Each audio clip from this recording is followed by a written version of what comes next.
Bom dia, boa tarde, boa noite. Não sei a hora que você está assistindo esse vídeo. Meu nome é Paulo Feitosa, eu sou formando da licenciatura em História. Esse meu vídeo é uma videoaula para complementar as horas de estágio. E nesse vídeo nós vamos falar um pouquinho sobre o surgimento do capitalismo e seu avanço, seu crescimento e um pouco dos seus impactos, as crises que aconteceram em 29 e 2008. E também vamos falar um pouquinho do cenário atual. Fique ligado. Desenvolvimento do capitalismo. O capitalismo passou a ser dominante no mundo ocidental a partir do século XVI. A transição que houve do feudalismo para o capitalismo foi bastante desigual. Foi mais rápida na parte ocidental da Europa e mais lenta na parte central e oriental. O capitalismo foi evoluindo gradativamente.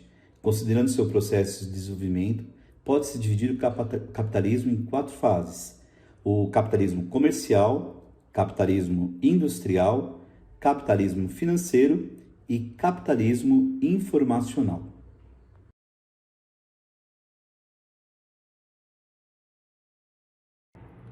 O capitalismo foi marcado por 3 fases. A primeira foi o capitalismo comercial, marcado ali pelas grandes navegações e descobrimentos no século XV ao XVIII. O capitalismo comercial se deu porque o acúmulo de riquezas ocorreu por meio do comércio. A economia nesse período funcionava sob intervenção governamental.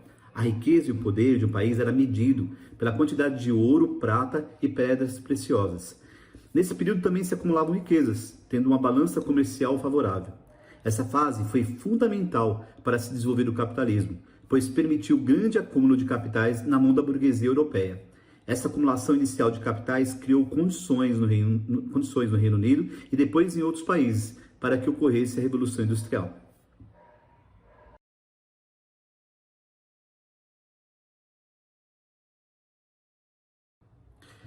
Já no capitalismo industrial, a essência do sistema não era mais o comércio. O lucro vinha da produção. O mecanismo da exploração capitalista foi chamado por Karl Marx de mais-valia. E o que é mais-valia? É o resultado da diferença entre o produto gerado pelo trabalho e os salários pagos, descontando-se os valores transferidos pelas máquinas e pelas matérias-primas à mercadoria final. Com o aumento da produção, também houve o aumento da mão de obra, energia, matéria-prima e mercado para os seus produtos. A industrialização estava não só na Europa, mas também houve uma expansão.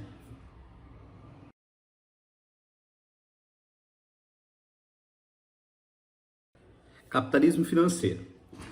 Com o crescimento acelerado do capitalismo, passaram a surgir várias empresas. A grande concorrência favoreceu as grandes empresas, o que levou a fusões e incorporações, trazendo monopolização em muitos setores da economia. A expansão do mercado de capitais é uma marca do capitalismo financeiro. Os bancos passam a ter um papel importante como financiadores da produção. A crise de 1929 levou milhares de bancos e indústrias à falência, porém acredita-se, segundo os preceitos liberais, que o Estado não deveria interferir na economia. Em 1933 foi colocado em prática o New Deal pelo presidente Franklin Roosevelt. Foi um plano de obras públicas com o objetivo de acabar com o desemprego, sendo fundamental para melhorar a economia norte-americana. Vamos falar um pouquinho mais, tanto da crise de 1929, como também uma crise que aconteceu recentemente, em 2008.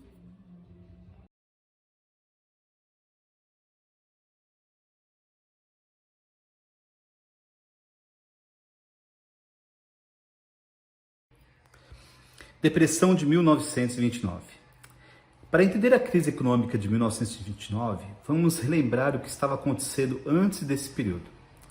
Com o final da Primeira Guerra Mundial, os Estados Unidos tinham a Europa como um grande consumidor de seus produtos. Afinal, a indústria europeia tinha sido afetada pela guerra e boa parte dos produtos tinham que vir de fora. Mas, aos poucos, a indústria dos países europeus foi se recuperando. A necessidade de importar produtos então diminuiu e esses países passaram a comprar menos dos Estados Unidos.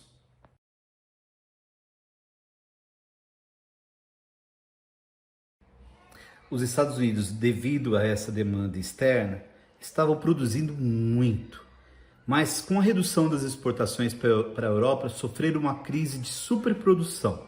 Isso significa que havia muitos produtos, mas não havia comprador. Com muitos produtos parados, as empresas passaram a demitir funcionários, o que teve como consequências taxas altas de desemprego e crescimento da pobreza. Como as empresas estavam ameaçadas, a compra de suas ações se reduziu drasticamente, o que levou à famosa quebra da Bolsa de Valores.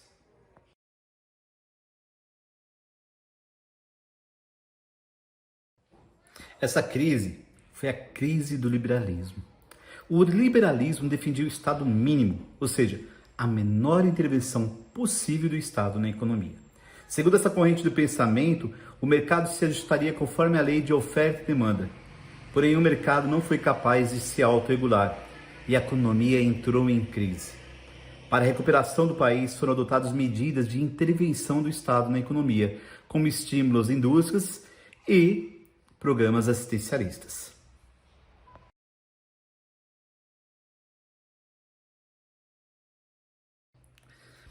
A crise global de 2008 também foi iniciada nos Estados Unidos. Mas, diferente do que aconteceu em 1929, essa foi uma crise financeira. Foi um colapso no sistema de especulação, decorrente da chamada bolha imobiliária. Antes do estouro dessa crise, os juros estavam baixos e havia crédito abundante no mercado americano. Isso significa que as pessoas tinham facilidade em conseguir empréstimos e os juros que pagariam por eles era baixo. Atrativo, não?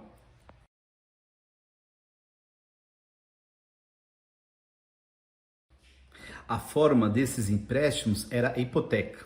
Ou seja, ao pegar um empréstimo, as pessoas davam seus imóveis como garantia e geralmente usavam crédito para investir em outros imóveis. Esses empréstimos eram considerados de alto risco, pois muitas dessas pessoas não tinham condições de pagar suas dívidas. Desconsiderando esse risco, os bancos de investimento vendiam essas dívidas e as classificavam como seguras, ou seja, com baixo risco de calote.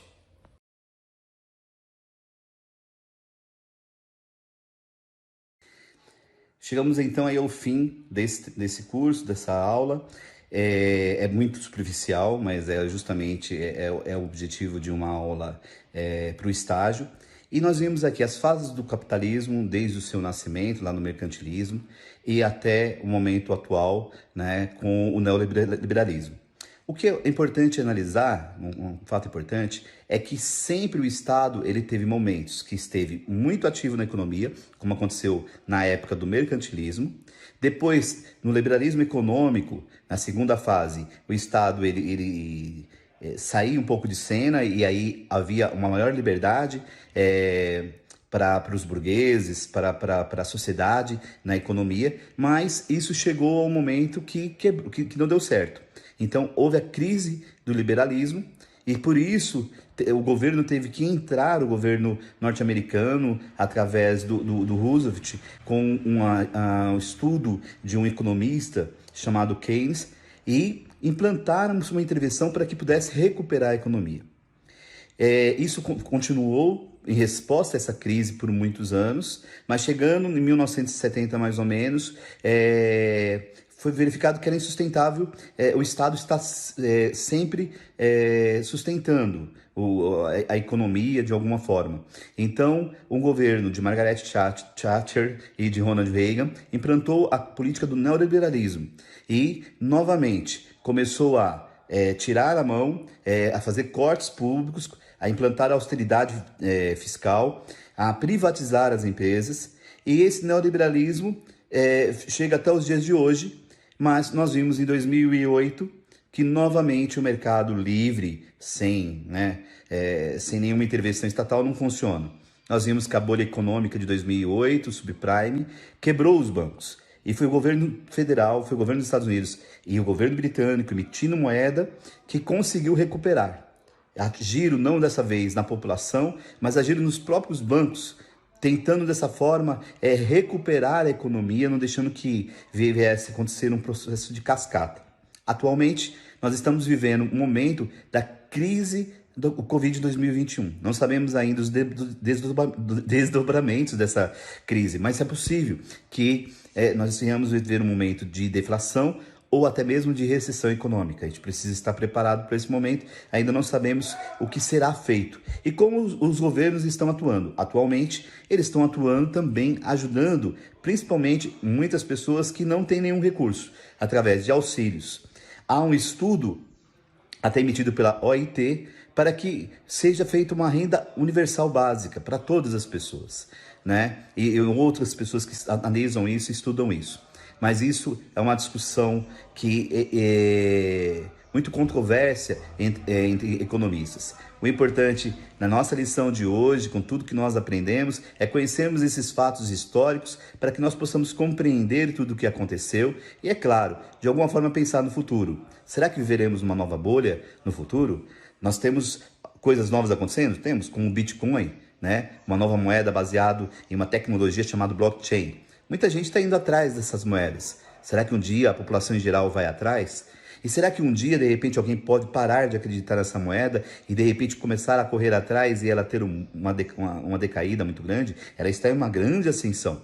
Bem, isso são coisas para o futuro, basta nós olharmos para o passado, para compreender o nosso presente e, é claro, estudarmos e analisarmos para preparar também para o futuro.